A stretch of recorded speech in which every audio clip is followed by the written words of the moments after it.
हिरवे आहेत बरेचसे, अजून तेच उघडे पडले.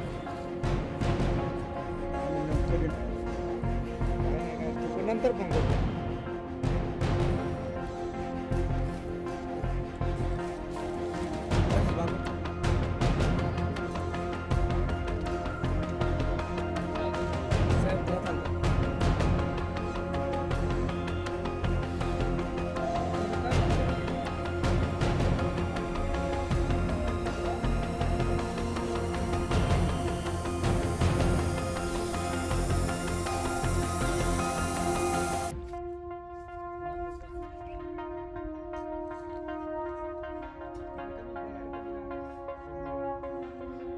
त्यांचं असं तुटून नाही पडलं ना हो.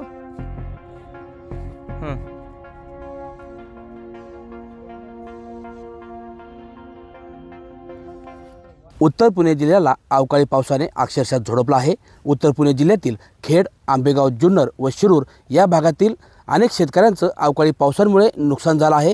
अवकाळी पावसामुळे व यावेळी झालेल्या गारपिटीमुळे डाळिंब बाग असतील किंवा द्राक्ष बाग असतील यांचं मोठ्या प्रमाणात नुकसान झालं आहे. द्राक्ष बागांमध्येही द्राक्षाचे नवीन लागलेले घड गारांमुळे अक्षरशः तुटून खाली पडले आहेत. तर सर्व द्राक्ष बागाची व द्राक्षाच्या झाडांची पूर्णपणे पानगळ झाली आहे.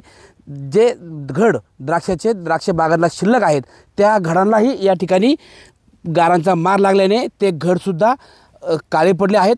हा संपूर्ण माल, हे लागलेले संपूर्ण द्राक्ष या अवकाळी पावसामुळे व गारपिटीमुळे वायला जाणार आहे. हा हंगाम शेतकऱ्यांचा पूर्ण वायला जाणार आहे. आपल्यासोबत आहेत द्राक्ष उत्पादक शेतकरी. काय सांगाल, अवकाळी पावसाचा मोठा फटका हा द्राक्ष पिकाला बसलेला आहे, काय सांगाल? अवकाळी पावसामुळे द्राक्षाचं पूर्णपणे नुकसान झालेलं आहे. साधारण ह्या पिकाचा कालावधी 1 वर्षाचा असतो आणि 1 वर्षामध्ये जे हे पीक आता हाताशी आलेलं पीक ह्या पावसामुळे संपूर्ण त्याचे नुकसान झालेले आहे. आणि त्या पिकासाठी जो येणारा खर्च असतो सुरुवातीचे साधारण 55 ते 60 दिवस, तर तो 60 दिवस ह्या बागेला पूर्ण झालेला आहे. खर्च सगळा झालेला आहे. आता तोंडाशी आलेला हात हा गेलेला आहे ह्या पावसामुळे. आता जे ह्या बागेचं नुकसान झालं आहे, ही बाग परत रिकवर करणं शक्य आहे की हा बाग सोडून द्यावा लागणार आहे? नाही, आता हा सीजन म्हणजे संपलेलाच आहे. आता बाग सोडूनच द्यावा लागणार आता पुढल्या वर्षी. आतापर्यंत ह्या द्राक्ष बागेसाठी किती खर्च केला होता, काय सांगाल? आतापर्यंत ह्या द्राक्ष बागेसाठी साधारण 4 लाख रुपये खर्च झाला होता. आता काय तो संपूर्ण वायाच गेलेला आहे तो खर्च. काय तुम्ही शासनाला काय सांगाल याबाबत? शासनाला एकच विनंती, आता पंचनामा करून काही नुकसान भरपाई मिळेल याची अपेक्षा आहे, दुसरं काय. आता अवकाळी पावसामुळे द्राक्ष बागांचं मोठं नुकसान झालेलं आहे. शेतकऱ्यांचा हातातोंडाशी आलेला घास या ठिकाणी हिरावून घेतलेला आहे. आपल्यासोबत आहेत शिरूरचे माजी आमदार पोपटरावजी गावडे. गावडे साहेब, काय सांगाल, अवकाळी पावसामुळे अनेक शेती पिकांचं मोठं नुकसान झालं आहे. आपण पाहू शकता द्राक्ष बाग अक्षरशः उद्ध्वस्त झाला आहे. द्राक्षाचे घड अक्षरशः खाली पडलेले पाहायला मिळत आहेत. खऱ्या अर्थाने शिरूर तालुक्यामध्ये गेल्या 26 तारखेला जो अचानक गारपिटीचा मोठा प्रचंड पाऊस झाला, त्या पावसामध्ये शिरूर तालुक्यातील बेट भाग आणि या परिसरामध्ये अत्यंत मोठ्या प्रमाणात नुकसान झालं. द्राक्ष बाग, डाळिंब बाग आणि इतर पिकांचं जे नुकसान झालं, एवढं नुकसान झालं की शेतकऱ्याने हातातोंड आलेलं पीक सोडून द्यावं लागत आहे. आणि या प्रचंड नुकसानीचा परिणाम शेतकऱ्याच्या शेतीला नुकसान भरपाई देण्याच्या संदर्भात शासनाने आता गांभीर्याने विचार करण्याची गरज आहे.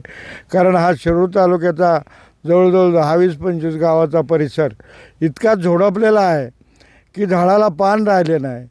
डाळिंबाचे फुलं गळून संपूर्ण गेलेले आहेत. द्राक्षाचे घड डाळिंबाच्या गारपिटीनं मोठ्या प्रमाणात खराब झालेले आहेत. आणि इतर पिकंसुद्धा, बटाट्याचं पीक असेल, इतर तरकारी पिकं असतील, ही संपूर्ण हा सीजन उद्ध्वस्त झालेला आहे. त्यामुळं एक तर शेतकऱ्यांना दुष्काळी परिसर बाजूला आणि थोडंफार पाणी आहे त्यामध्ये या भागातल्या, बेड भागातल्या आणि या भागातल्या शेतकऱ्यांनी मोठ्या मेहनतीनं भांडवल घालून उभं केलेलं पीक हातातोंडाशी गेल्यामुळं हताश शेतकरी आज मोठ्या आशेनं सरकारकडे पाहत आहे. याचे पंचनामे करावे आणि या सगळ्या पिकाची नुकसान भरपाई शासनाने त्वरित द्यावी अशा पद्धतीची शेतकऱ्याच्या वतीनं आग्रहाने मागणी करतो आणि या पुढच्या काळात या नवीन पिकं करण्यासाठी अन्य चांगल्या पद्धतीनं सरकारनं दिलासा द्यावा अशा पद्धतीची विनंती शासनाला करतो. अवकाळी पावसामुळे उत्तर पुणे जिल्ह्यातील आंबेगाव तालुका असेल, शिरूर तालुका असेल किंवा जुन्नर तालुका असेल या भागातील द्राक्ष उत्पादक शेतकऱ्यांचं मोठ्या प्रमाणात नुकसान झालेलं आहे. द्राक्षाच्या बागातील द्राक्षाचे कवळे घड ह्या गारपिटीमुळे अक्षरशः जमिनीवर पडले आहेत. त्यामुळं द्राक्षाचा हा पूर्ण सीझन द्राक्ष उत्पादक शेतकऱ्यांचा वाया गेला असून द्राक्ष उत्पादक शेतकऱ्यांचं लाखो रुपयांचं नुकसान झालं आहे. टाइम्स नाऊ मराठीसाठी सचिन तोडकर, बेटभाग, शिरूर, पुणे.